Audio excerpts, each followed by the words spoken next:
कदर उनकी करिए जो आपकी कदर करते हैं। ज्यादा गुलामी से इज्जत अक्सर नीलाम हो जाती है। देश विदेश से देख रहे सभी दर्शकों को मेरा प्यार भरा नमस्कार। मैं हूं मोहित कमल श्रीमाली और आप सभी का स्वागत करता हूं आपके अपने चैनल पर। गुप्त नवरात्रि में कौन से अचूक उपाय करने चाहिए हैं जो आपके सभी दुखों को दूर कर सकते हैं।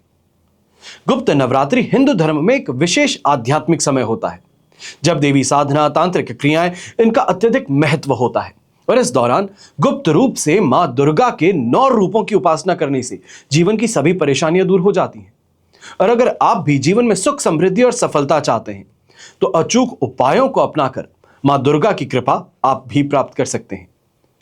माघ माह के शुक्ल पक्ष की प्रतिपदा तिथि 19 जनवरी 2026 को मध्य रात्रि 1:22 पर शुरू हो रही है और 20 जनवरी 2026 को मध्य रात्रि पर समापन होगा प्रतिपदा तिथि का 2:15 पर। माघ गुप्त नवरात्रि में घट स्थापना का मुहूर्त जो है ये सबसे ज्यादा विशेष है, क्योंकि 19 जनवरी को सुबह 7:14 से लेकर 10:46 तक सुबह के आपको यह शुभ घड़ी प्राप्त होगी। और इस दिन कलश स्थापना के लिए अभिजीत मुहूर्त का भी उपयोग किया जा सकता है, जो आपको प्राप्त होगा दोपहर के 12:11 से लेकर 12:53 तक। अब प्रतिपदा तिथि पर आपको सर्वार्थ सिद्धि योग का साथ मिलेगा। 19 जनवरी 2026 की सुबह 11:52 से लेकर 20 जनवरी 2026 की सुबह 7:27 तक।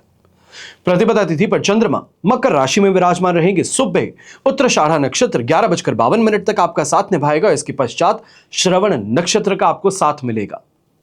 बात होती है शुभ योगों की, तो विशेष तौर पर इस समय में इस बात का ध्यान रखना है कि 19 तारीख से लेकर के 27 तारीख तक ये क्या क्या शुभ योग आपका साथ निभाएंगे। और इसी के साथ मैं आपको यह भी बता दूं कि गज पर सवार होकर मां आने वाली हैं और ये शुभ संकेत लेकर के हम सभी के लिए आ रहा है।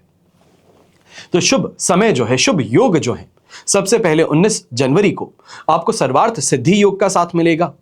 20 जनवरी को द्विपुष्कर योग का साथ मिलेगा। 21 जनवरी से लेकर 24 जनवरी तक रवि योग का साथ मिलेगा और अंत में 25 और 27 तारीख को सर्वार्थ सिद्धि योग का आपको साथ मिलने वाला है। गुप्त नवरात्रि साल में 2 बार आती है, एक माघ माह में तो दूसरी आषाढ़ माह में।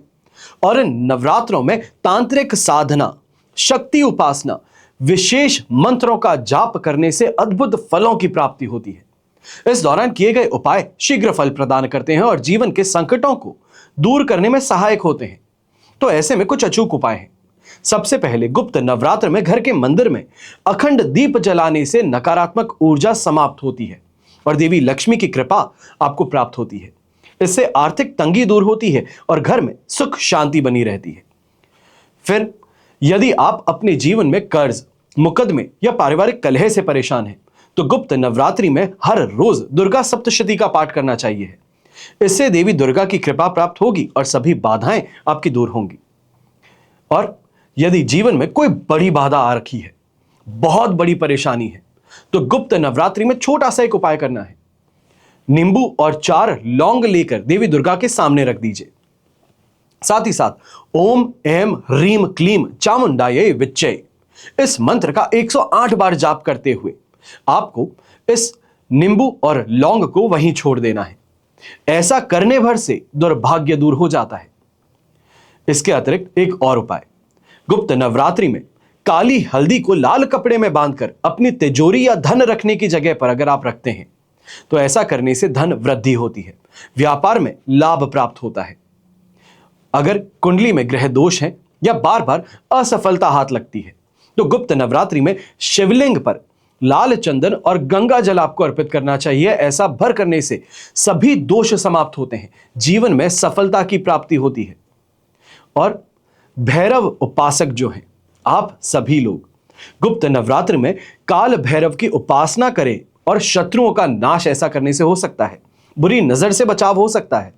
और भैरव बाबा को आज के दिन यानी कि प्रतिपदा तिथि पर सरसों के तेल का दीपक अगर आप अर्पित करते हैं और ओम भैरवाय नमः इस मंत्र का जाप उनके सामने बैठ करते हैं तो इसका बहुत ही ज्यादा लाभ आपको प्राप्त होता है। गुप्त नवरात्रि में मां काली की साधना करने से सभी प्रकार के भय, रोग, शत्रु ये सभी समाप्त हो जाते हैं। इस दिन विशेष तौर पर काले तिल, नारियल और गुड़ का भोग अगर आप काली मां को लगाते हैं तो यह सबसे ज्यादा लाभकारी सिद्ध होता है। गुप्त नवरात्रि में किए गए अचूक उपाय जीवन में कष्ट को दूर कर सकते हैं, सुख समृद्धि प्रदान कर सकते हैं और अगर श्रद्धा और विश्वास के साथ इन उपायों को किया जाए तो मां दुर्गा की कृपा अवश्य प्राप्त होती है। जीवन में सकारात्मक परिवर्तन हर मनुष्य के देखने को मिलते हैं। आज के एपिसोड में बस इतना ही।